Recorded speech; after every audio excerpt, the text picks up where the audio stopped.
नमस्कार।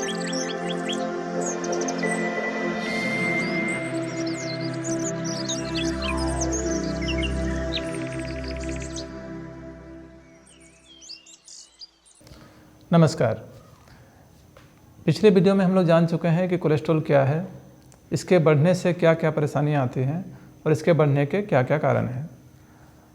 जैसा कि मैंने पिछले वीडियो में ही बताया है कि कोलेस्ट्रॉल का निर्माण हमारा लीवर ही करता है और जितनी ज़रूरत हमारे शरीर को कोलेस्ट्रॉल की पड़ती है उतनी मात्रा में कोलेस्ट्रॉल निर्माण हमारा लीवर आसानी से कर लेता है। अब यहाँ पर हम लोग जानेंगे कि कोलेस्ट्रॉल को अनियंत्रित होने से रोकने के लिए या अगर कोलेस्ट्रॉल अनियंत्रित हो ही गया है तो उसे नियंत्रण में लाने के लिए हम लोग क्या क्या कर सकते हैं। तो ये समाधान की बात हो रही है, तो मैं यहाँ पर समाधान को दो भागों में बांटना चाहता हूँ। पहला है कि हम लोगों को क्या क्या छोड़ना है ताकि हमारा कोलेस्ट्रॉल लेवल नियंत्रण में रहे और अगर बढ़ गया है तो वो नियंत्रण में हो जाए, और दूसरा हम लोग को क्या क्या अपनाना है ताकि कोलेस्ट्रॉल लेवल नियंत्रण में रहे और अगर बढ़ा है तो भी नियंत्रण में आ जाए। पिछला वीडियो में हम लोग जान चुके हैं कि ये कोलेस्ट्रॉल दो तरह का होता है, एक तो गुड कोलेस्ट्रॉल और एक बैड कोलेस्ट्रॉल। ये जो LDL है जिसको हम लोग बैड कोलेस्ट्रॉल मानते हैं, यही समस्या का जड़ है। तो ऐसा क्या क्या हम लोग कर सकते हैं जिससे कि ये जो बैड कोलेस्ट्रॉल है ये हमारा नियंत्रण में आ जाए और जो गुड कोलेस्ट्रॉल है वो हमारा बढ़ने लगे।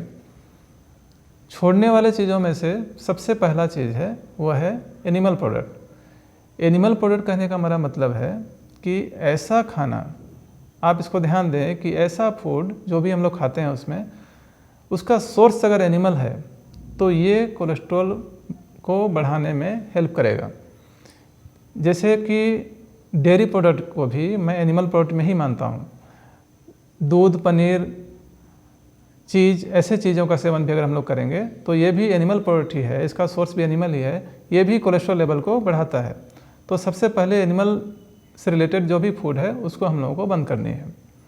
इसके अलावा हम लोगों को खाने में जो सैचुरेटेड फैट हैं जैसे कि ऑयल है, चॉकलेट्स है, आइसक्रीम है, इस तरह का चीज़ों का सेवन हम लोग को बंद करना होगा ताकि ये हमारा कोलेस्ट्रॉल लेवल नियंत्रण में रहे।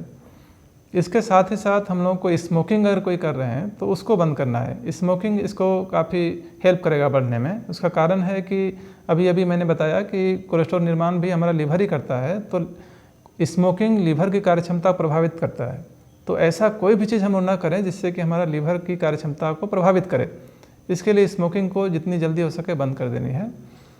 इसके बाद एक जो समस्या है वो है आपके ओबेसिटी को कंट्रोल करना है और वेट को मेंटेन रखना है। इतनी सी चीज़ें हम लोगों को करनी है, इतनी सी चीज़ें हम लोग को छोड़नी है ताकि हम लोग का कोलेस्ट्रॉल लेवल नियंत्रण में रहे। अब हम लोग जानते हैं कि हम लोग ऐसा क्या करें जिससे हमारा कोलेस्ट्रॉल लेवल नियंत्रण में रहे। अगर ये कोलेस्ट्रॉल लेवल हमारे शरीर में बढ़ गया है तो ये कंट्रोल में आ जाए और अगर नहीं बढ़ा है तब भी ये मेंटेन रहे। इसके लिए हम लोगों को सबसे पहले तो रेगुलर एक्सरसाइज और योगा को जीवन में अपनाना होगा।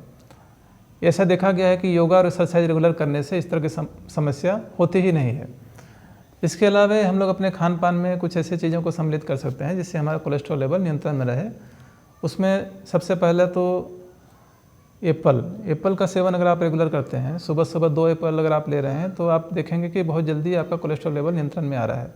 एप्पल साइडर का भी आप इस्तेमाल कर सकते हैं। उसके लिए 1 गिलास पानी में 2 चम्मच एप्पल साइडर आप रोज़ खाली पेट में ले सकते हैं, ये भी काफ़ी फ़ायदेमंद होता है। उसी तरह अगर आप साबुत अनाज ले रहे हैं जैसे कि चना हो, मूंग हो, ऐसे चीज़ों को सुबह सुबह, और साथ में लहसुन की मात्रा ज़रूर लीजिए। लहसुन कोलेस्ट्रॉल लेवल को कम करने में बहुत अधिक कारगर है और साथ ही गुड कोलेस्ट्रॉल को बढ़ाने में भी कारगर है, इसलिए लहसुन काफ़ी फ़ायदेमंद होगा यहाँ पे। दूसरा है अलसी का सेवन आप रेगुलर कर सकते हैं। अलसी का चूर्ण बना के उसको 5-5 ग्राम की मात्रा में सुबह शाम आप ले सकते हैं। 5 ग्राम की मात्रा कहने का मतलब है टीस्पून, तो 1-1 चम्मच सुबह शाम आप उसका सेवन आप कर सकते हैं। थोड़ा खाने में अच्छा नहीं लगता है, इसके लिए आप उसको मधु के साथ में भी आप उसका सेवन कर सकते हैं। उसी तरह से आप अपने भोजन में सलाद की मात्रा को बढ़ा सकते हैं और फ्रूट्स की मात्रा को बढ़ा सकते हैं। विशेषकर फाइबर फ्रूट की मात्रा को बढ़ा सकते हैं। जो भी खाना खाएं उसमें फाइबर की मात्रा अधिक हो उसका ध्यान रखिए। जैसा कि मैंने पहले बताया कि कोलेस्ट्रॉल का संबंध लीवर से है, तो हम लोग को अपने लीवर को सही रखना आवश्यक है। आप ध्यान देंगे कि आज तक ऐसा हुआ नहीं है कि किसी का कोलेस्ट्रॉल लेवल बढ़ा है और उसका पेट बिल्कुल सही हो, ऐसा संभव नहीं है। तो हम लोग को ध्यान देना है कि हमारा पेट बिल्कुल सही रहे, तभी ये कोलेस्ट्रॉल लेवल नियंत्रण में आ सकता है। उसके लिए हम लोग को खाने में ऐसा चीज़ खाना है जो आसानी से डाइजेस्ट हो और फाइबर उसमें भरपूर मात्रा में हो। उसके लिए फ्रूट्स का सेवन बढ़ा देना है हम लोगों को। जैसे अनाज मैंने बताया था, अनाज की मात्रा बढ़ा देनी है। तो इस तरह का चीज़ों को हम लोग को समावेश करना है जिससे कि हमारा पेट सही रहे। इसके अलावा आप अगर ग्रीन टी लेना चाहते हैं तो ग्रीन टी भी कोलेस्ट्रॉल लेवल को बहुत हद तक नियंत्रण में रखता है। ग्रीन टी का सेवन आप दिन भर में 3-4 बार भी कर सकते हैं। बादाम का सेवन भी आप कर सकते हैं। ध्यान रखें, बादाम को ऐसे ही नहीं खा लेना है। बादाम पित्त प्रकृति को बढ़ाने वाला होता है, इसलिए बादाम जब भी आप लें तो कम से कम 12 घंटा उसको भिंगा लेने के बाद ही उसका सेवन करें, तभी उसका भरपूर लाभ आपको मिलेगा। अन्यथा वो पित्त का वर्धन करके आपको कुछ न कुछ समस्या भी दे सकता है और कुछ लोगों को ये बिल्कुल ही सूट नहीं करता, उनको उल्टी तक हो जाती है। इसीलिए बादाम का सेवन जब भी करें तो उसको 12 घंटा तक पानी में भिगो कर रखें, उसके बाद आप लें तो उसकी पित्त प्रकृति कम हो जाएगी, आपको अब सिर्फ उसका लाभ ही लाभ होगा। इसके अलावा आप तुलसी का सेवन कर सकते हैं। तुलसी आप 5-6 तुलसी पत्ता अगर रेगुलर आप ले रहे हैं तो उससे भी कोलेस्ट्रॉल लेवल काफ़ी हद तक नियंत्रण में रहता है। इन सब के अलावे भी अगर आपका कोलेस्ट्रॉल लेवल नियंत्रित नहीं हो रहा है तो बहुत सारी आयुर्वेद की औषधियाँ हैं जिसके द्वारा भी हम लोग कोलेस्ट्रॉल को नियंत्रण में ले आते हैं। पर मैं चाहता हूं कि आप जो हम लोग छोड़ सकते हैं उनको छोड़ें और जो अपनाना सकते हैं उनको अपनाएं। मुझे लगता है कि इन सारी बातों को ध्यान देने के बाद में, इनको अमल करने के बाद में कोलेस्ट्रॉल से संबंधित किसी तरह की समस्या नहीं होनी चाहिए। फिर भी अगर किसी तरह की समस्या रहती है तो आप मुझसे संपर्क कर सकते हैं। मैं आपकी स्वास्थ्य की कामना करता हूँ। तब तक के लिए धन्यवाद।